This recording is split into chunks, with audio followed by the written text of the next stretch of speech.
Welcome to the Power of Purity podcast, the show that empowers men to experience their sexual gift in a healthier way. Now here's your host, Tony Ingracia. Hey guys, welcome back to the Power of Purity podcast, and thanks for being with me today. I appreciate it, and as we begin today's episode, I pray that you are in a place where you feel the shadow of God over your life, the blessings of God, the strength of God, the mercies of God. So God bless you. I pray that today's episode will be a blessing and an encouragement to you.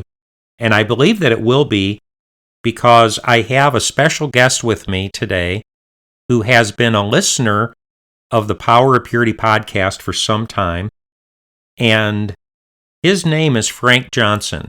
And in the interest of full disclosure, I want to say that this name is actually an alias. Whenever I have a guest on to share some of his story, I offer the guest, if you don't want to use your real name for whatever reason, and there could be many different reasons, we'll just use an alias. So this is Frank Johnson. So let me just start by saying, hey, Frank. Hey, Tony, how are you? I'm doing great. Thank you so much for being here and for doing this. I'm glad to be here. Thank you. Right. So I want to start by reading a note that I received from Frank that you had sent to me. Mm-hmm. And as you know, you sent me a note. I responded. We began a little bit of a correspondence. And then at one point, I invited you to be a guest on the podcast, and you very graciously agreed to do so. But here's the note. It says, Tony, I started listening to the Power of Purity podcast about 2 years ago. I've gone through all of your episodes, and by God's grace, I have finally stopped porn and masturbation. I have not had an orgasm apart from my wife for the past year. So let me just say, Frank, first of all, congratulations. In my estimation, that's quite an achievement, quite a serious level of success and victory that you've experienced if you've been walking in a place of victory and sexual sobriety and honoring God and honoring your wife with your sexual gift for the past year. It's pretty significant, and that's what compelled me to reach out to you and say, hey, dude, do you want to be a guest on the podcast? Because if you're having a pretty serious level of success for the past year, I'd love to hear a little bit more of your story. Sure. And really, it is only by God's grace, because there was no way that I could have done this on my own. This is really an addiction, and it grabs a hold of you tighter than anything else that I've ever experienced in my entire life. I think that's very true. So I have just a list of questions here. We'll work our way through, Frank. Let me start with this. Can you just tell us a little bit about yourself, whatever you'd like to share with us? How old are you? Are you married? Do you have kids? Sure. So 42 years old. So I'm starting to get up there in age. So I feel like I'm getting a little gray in the beard, which gives me a little bit of wisdom that I can impart to some of the younger kids. I grew up in a small town in Missouri, just outside of Springfield, and always in church. I mean, I remember going to a small little Methodist church when I was a kid, 5, 6 years old, Bible school. Grew up in a Southern Baptist church, was baptized right around 9, 10 years old, and was really deeply involved in the church. And I will fast forward a little bit. I'm married. I have 3 girls. They are. I've got a wide range of girls. So one of the problems is when you start to have, for me, is you have females, daughters that are 14, 15 years old, you start to think about the boys that they're going to date. And so I kind of did not want them to be dating the same type of boy that I was. So that was one of my impetuses for really trying to get away from all of this. But we'll back up a little bit. You know, I grew up small town, church all my life. Matter of fact, my mother told me one time that she thought I was going to end up becoming a pastor. She kept thinking that I was going to be a pastor. And it turns out that my brother, who was more of the rebellious of the two of us, ended up becoming the pastor. So that's kind of an interesting little turn of events there. But went to college. I have a 4-year degree at IT. I I kid that I went to college for 7 years, but I'm not a doctor. I started as wanted to be an opera singer, as a matter of fact. No So kidding.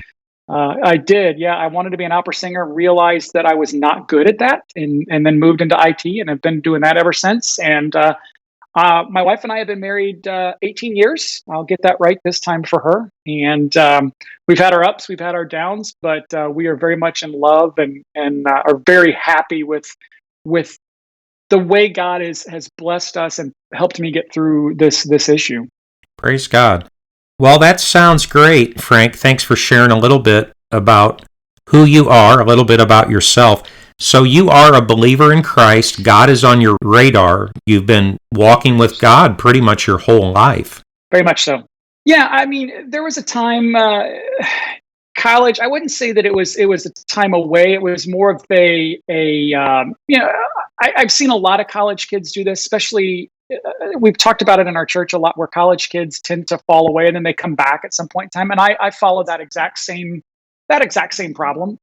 Went to college. It was easy to get out of the norm of going to church. I believe that going to church is not what saves you, but it's kind of like changing your oil every day. It's that daily maintenance that weekly maintenance that you have to have. And once you fall out of that weekly maintenance, or at least it was for me, that's when things really started to get, the devil started to take hold. And he weaseled his way in some very interesting ways, and were able to help me, encourage me to grab onto this porn addiction. And I believe wholeheartedly that had I been in going to church every week when I was in college, it would have been harder and harder for that to have happened. You use the term there, porn addiction. Yeah. So you think it's fair to reference yourself as an addict? You were actually addicted to pornography? I would say so. I would say that it's not any different than when I smoked, when I chewed tobacco. It's the same type of addiction. You're getting the same buzz or the same feeling that you would get there, or at least I did.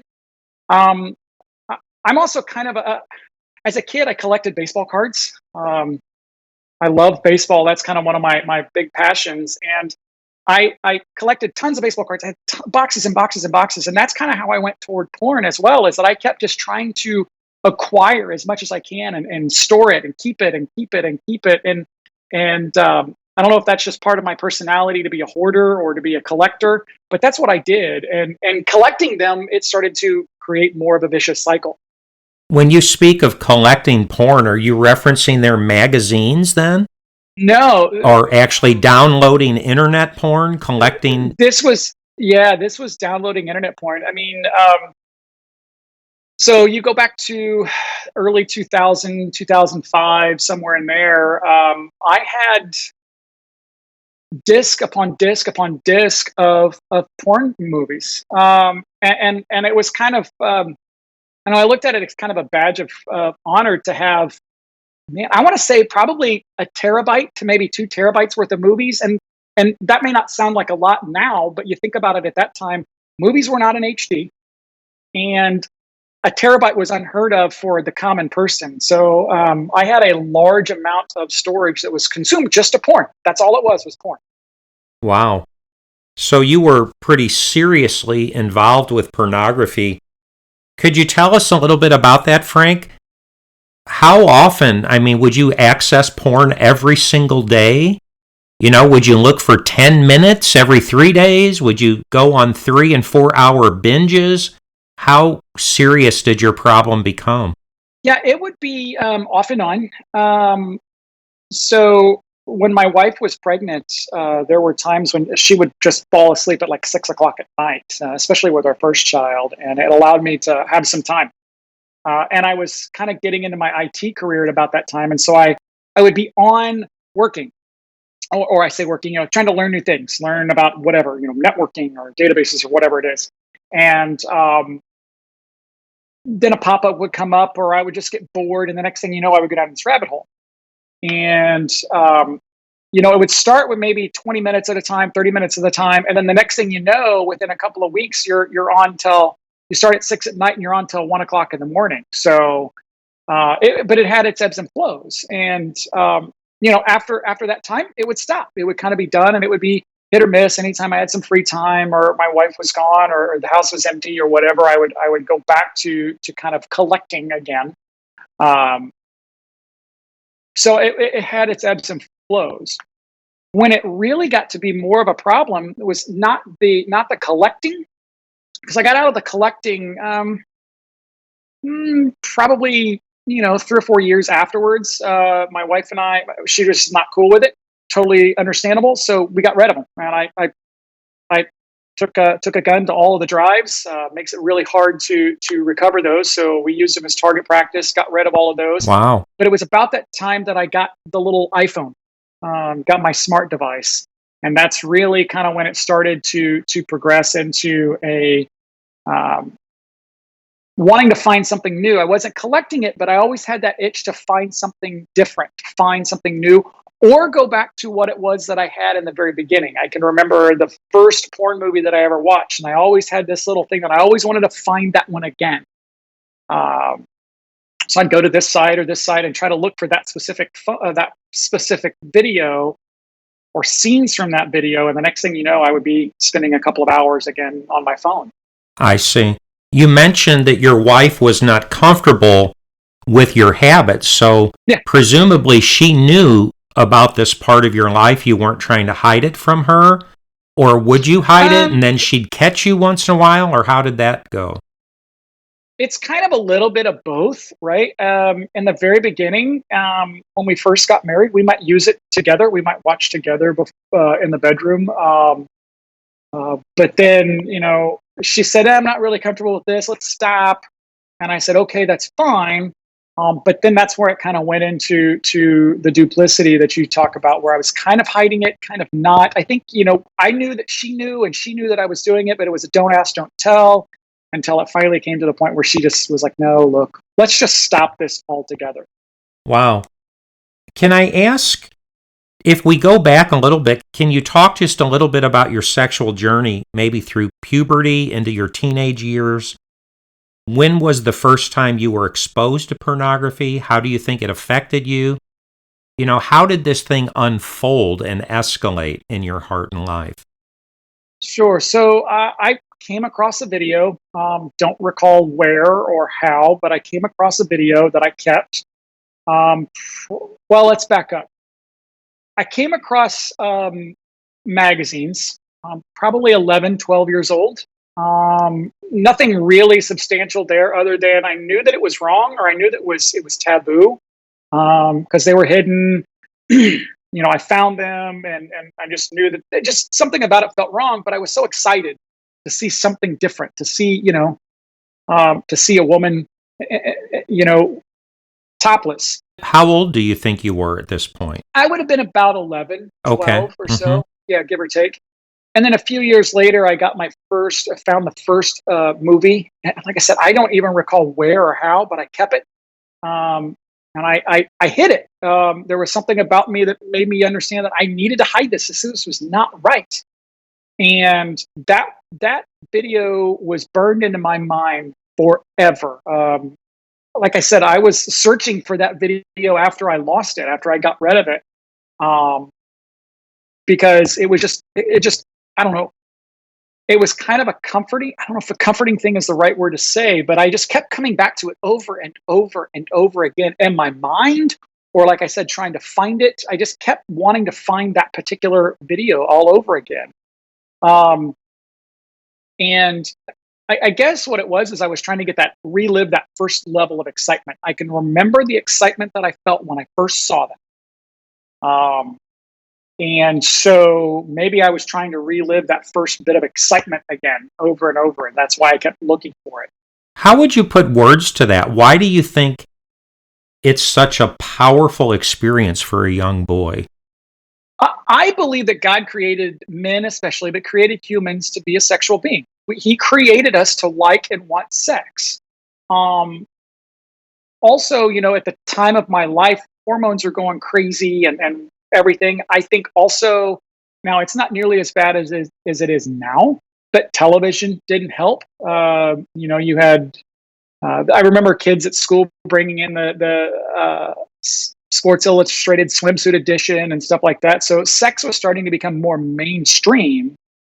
Um, and I think it's just because visually sex is so we're visual. At least for me, I'm a visual person, and it just drew me in and it sucked me in, and that endorphin rush, that feel good that you talk about, that entire time that I'd be looking at it, I just had this great sense of, wow, this is really really cool. Uh, but at the same time, I knew it would to be not accepted publicly. I never once talked about this with any of my friends. None of my friends growing up knew this. This was all done in secret, totally in That's secret. amazing. Yeah. So there's this intuitive sense of shame and secrecy and duplicity, like this intuitive sense, this is wrong. I would be embarrassed if anybody knew. They would think poorly of me. I've got to hide this. Yeah. I can't let anybody know. Isn't it interesting how even a youngster has such an intuitive sense to hide this? Well, and I think that goes back to Adam and Eve. As soon as they knew that they were naked, they were ashamed. And I think it kind of goes back to the same thing. As soon as we know this is there, we are ashamed as a person. Once we are made aware of this, we become ashamed of it. Right. Very much so. Can I ask you, Frank, as this is unfolding in your life, you had talked about how God was always in your life. You were raised in church, and now you're finding your way into this habit. Did you experience a conflict or a tension in your own conscience, in your relationship with God? I know this is inconsistent with my faith. I know that God doesn't want me to do this. Is God mad at me?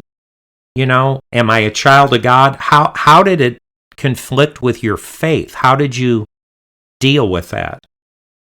You said kind of the word that always came to my mind is God mad at me. I remember, I'd be studying for an exam, and I would stop masturbating as a high schooler for a while because I didn't want to get an F on the exam. And God would reward me with that good grade or something like that. The one that really hit the hardest, I felt guilty for the day that my grandfather passed away, because the day my grandfather passed away was the day that I had watched that movie and had masturbated, and I thought for a while that was the reason why he died that day. Wow. So I did believe that God was mad at me, that he did not want me to do this. And it's not that I didn't care. I just couldn't stop. I just could not get away from it. I was being drawn back in. I would quit for time.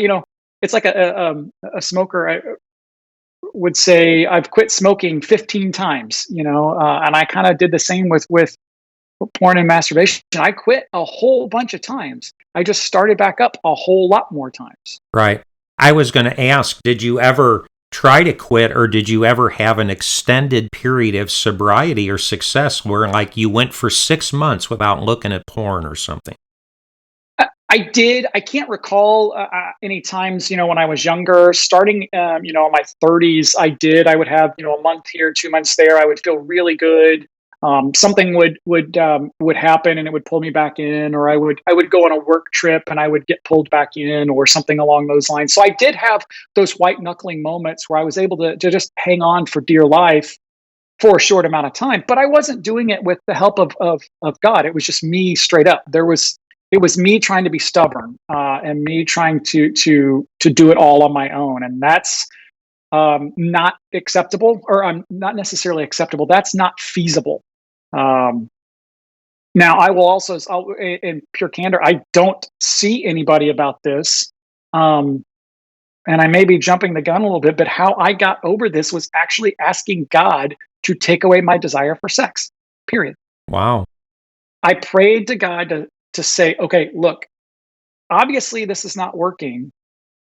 I want you to take away my desire for sex. Wow. And that's, been probably 500 days ago. And you feel like God answered that prayer? Oh, yeah. Yeah, wholeheartedly. It was almost immediately. Wow. I feel like we're ahead of ourselves a little bit, because I wanted to get there to hear about how did this change in your life? Because the note that you sent me, you say that you haven't acted out in a year. You haven't had an orgasm apart from your wife for a year, which is significant. You prayed that God would take away your desire for sex completely. Even within the context of your marriage, you were willing to say, I don't even want to have sex with my wife. Just take this away, God. Yeah, and what happened kind of really to do this was I had given up porn for a while, for an extended period of time, maybe 6 months or so. And I had talked to my wife about, okay, is it okay to masturbate? And she said, yes, that's fine, as long as you're not doing it to porn. I'm like, okay, great, I'll do that. What I found was that I kept going back in my mind. That movie reel in your mind never went away. Right. So if you're not looking literally physically at the porn with your eyes, you're looking at it in your mind. It's always there. Right. As the old adage says, I would advocate, what's the biggest sex organ in a man's body? It's not his penis, it's his brain, his mind, right? So when we engage sexual activity, typically there's some scene playing on the big screen in your mind. So you couldn't escape what was in your head. Right. And another thing to me was that I would even consciously make the decision to think about my wife. I remember one of your previous guests, and I cannot recall whom, he was talking about how he would look at a picture of his wife or think about his wife. What I found is that I would put my wife in a porn situation. I see. Doing things that I know she wouldn't be willing to do or wanting to do, or in situations that would not be conducive of our relationship. And so I would argue that in that case, I was essentially cheating on my wife with my wife. Wow. Because of the way that I was picturing her in these types of situations. And that's when I really started to realize that I needed to not want sex, period. Let me just say, Frank, I'm trying to have a little bit of an allergic reaction to this, so I want you to help me understand it. Sure. Like there's a pebble in my shoe, because in my estimation, the remedy to the problem isn't that God take our sexual gift away from us. I become non-sexual, even in the context of my marriage. I think that God wants you and your wife to be healthy sexually, to function sexually together in the context of your marriage. So the remedy ultimately isn't God, take my desire for sex away. I don't even want sex with my own wife, but rather, how do I do sex in a healthier way that's honoring and pleasing to you, God? I want to do sex right, with my wife. Sure. So how would you speak to that? Yeah, so I would say that what God did was not take away my desire for sex. What he did was put my level of desire equal to my wife's level of desire. You've talked about many, many times how there's always a one person who is higher sex than the other partner. Right. And that was the case here. I was higher sex than my wife. That happens. I've come to find out pretty common across the board. I've started to talk to more of my friends, some close friends, men that I can trust about this, and they've all expressed the same thing. So I think what God did is he didn't actually do exactly what I asked for. He did what I needed. And so he pulled my desire for sex down to what the same level as my wife. So we are, I would say, for the most part, on the same page, which is great. That makes it even more satisfying, which means I don't have a desire to go outside of those times to watch porn or not watch porn and still masturbate without her. It is not something that even crosses my mind these days. That's wonderful. I did a series of episodes on the Power of Purity podcast called The Sexual Alliance, where I speak to this, and I really think it's at the epicenter of us to be successful as Christian men with our sexual gift, that we have to enter into this sexual rhythm, I would call it, an alliance with our wife where we work out an equilibrium where basically we agree together how frequently we can express our sexual gift with one another. Because if God's will, plan, design is that I only express my sexual gift with my wife, then I've got to find a rhythm with my wife that works in the context of the marriage. And if you're listening to this episode and you've never heard that series, I would really encourage you to listen to the Sexual Alliance. I think it's very early in the podcast, like in the 40s, like episode 45 to 49 or something like that. But anyway, it feels like in your own way, God helped you to work out a sexual alliance with your wife where you guys got on the same page, the same rhythm sexually, where your desire was more in alignment with her desire, so you guys were kind of on the same page, and it helped you to begin to function in a healthier way. I will actually say that those episodes, those series of episodes, were the ones that kind of got me to that point of saying, look, I want sex far more than my wife does. So I need to find a way that we can pull my sex desire back. I believe that it's easier for me to pull back than it is to pull up. So what I believe is that as I mature into this walk and I get 2, 3, 4 years down the road in this cycle, not if, but when I get down those years, that I think we'll start to see a natural ratcheting up of both of our desires as time goes along. Right.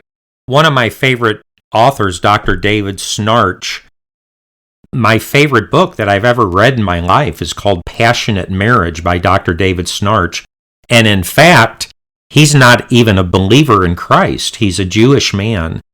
But he has profound wisdom concerning relationship and marriage and sexuality, sex and marriage. Anyway, the point being, one of the things he says is that you're not even ready for the best sex of your life until you're at least in your 5th or 6th decade of life.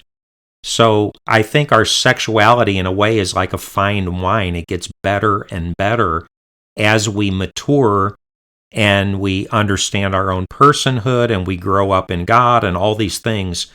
So I just think there's truth to that the older we get, the better sex can become, and that's the way God wants it to be.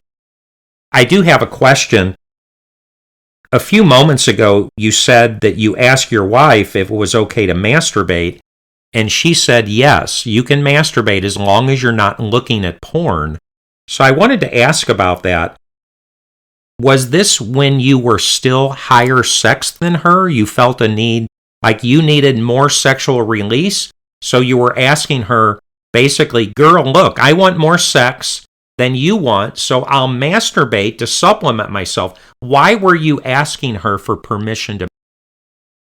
Well, yes, to answer your question, yes, that was during a time when I was definitely higher sex.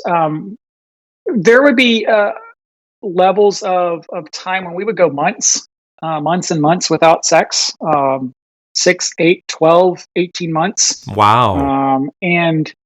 And so I asked, instead of causing her to feel uncomfortable or feel like she had a problem or anything like that, I just asked the question, do you mind? This is what I would like. I don't want to be rude to you. I don't want to pressure you. So in the event of just to not pressure you, let's see if I can actually take care of it myself. Do you have a problem with that?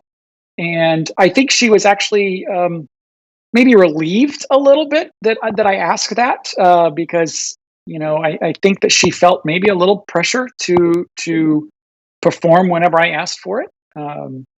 So I think that helped alleviate her mind. I know in my mind, I was not thinking anything bad. I was thinking I was doing the right thing. I was thinking, I'm doing an upstanding thing. I'm trying to be mindful of my wife's feelings, and I'm still going to get what I want. But it turns out, A, I think I was still being a little selfish, and B, I think that I was, taking advantage of a situation, or my mind was taking advantage of the situation, allowing me to do something essentially that I was doing before, which is out having a computer screen in front of my face. I see. How do you make sense of that period of your life, Frank?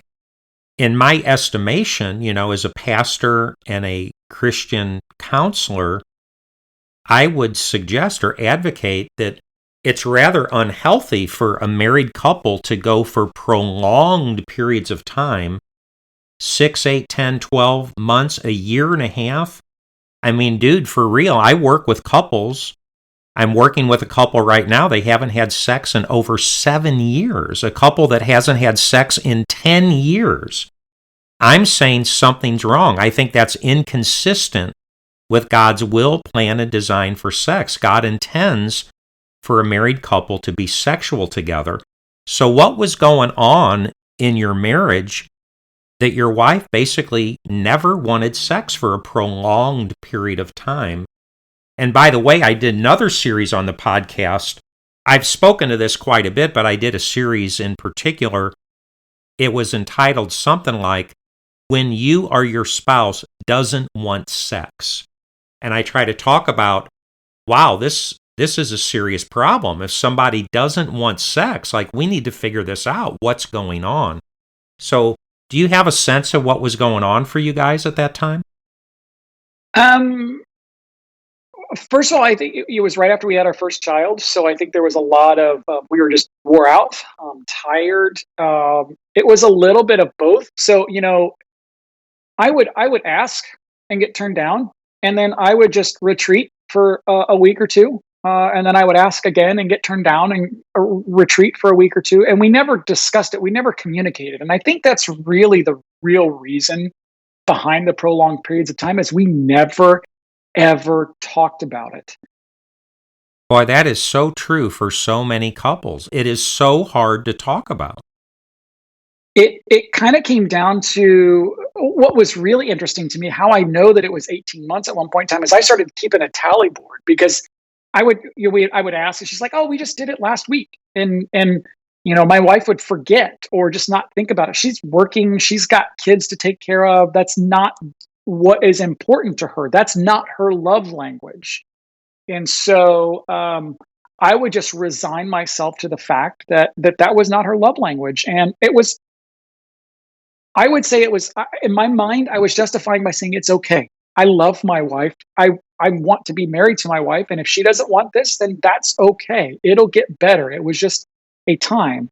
What happened, however, is that it kind of forced me to go down more of that darker path. And I really, to go back and do it all over again, I would have talked with her about it far sooner. And we would have hashed it out far sooner. Right. I think it's a very common dynamic that happens for a lot of married people is that there's tension in the marriage, there's confusion, disorientation, disagreement. One person's higher sex than the other. It's hard to talk about, and so couples tend to avoid it. We deal with it by not dealing with it.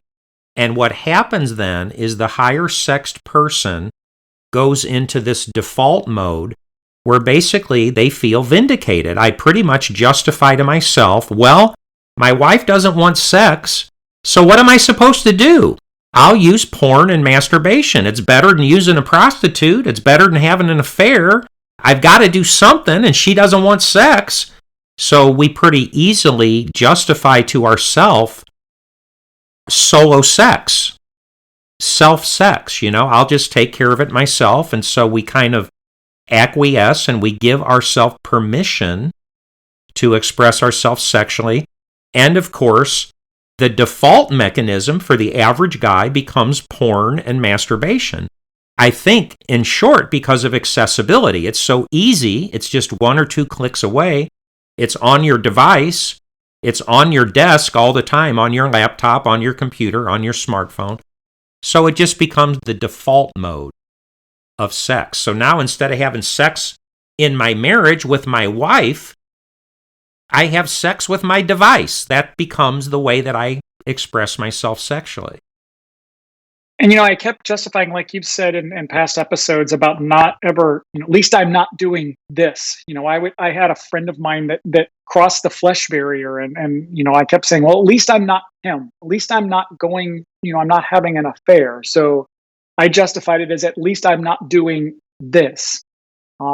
But Christ says that if you do it if you think lustfully on a woman, you're committing adultery. So I was doing the exact same thing. The person was just different. That's right. Frank, thank you so much for being a guest. I see from the clock that we're out of time for this episode, so I need to wrap it up, but I want to invite you to come back for our next episode to continue this fascinating discussion. Is that okay? Perfect. Let's do it. Okay. God bless you. Well, guys, with that being said, I'm sure that if you're like me, you're intrigued by Frank's story and by his journey. So come back next week and we will continue this discussion with Frank Johnson. In the meantime, guys, be blessed. Have an awesome week. Have an awesome day. And dwell in the shadow of God. Have the peace of God. Exercise your no muscle this week. God bless you guys. Bye-bye now. Thanks for listening. Visit powerofpurity.org for more resources and information. And if this podcast has been helpful or encouraging, please invite a friend to listen. Until next time, remember, there's power in purity.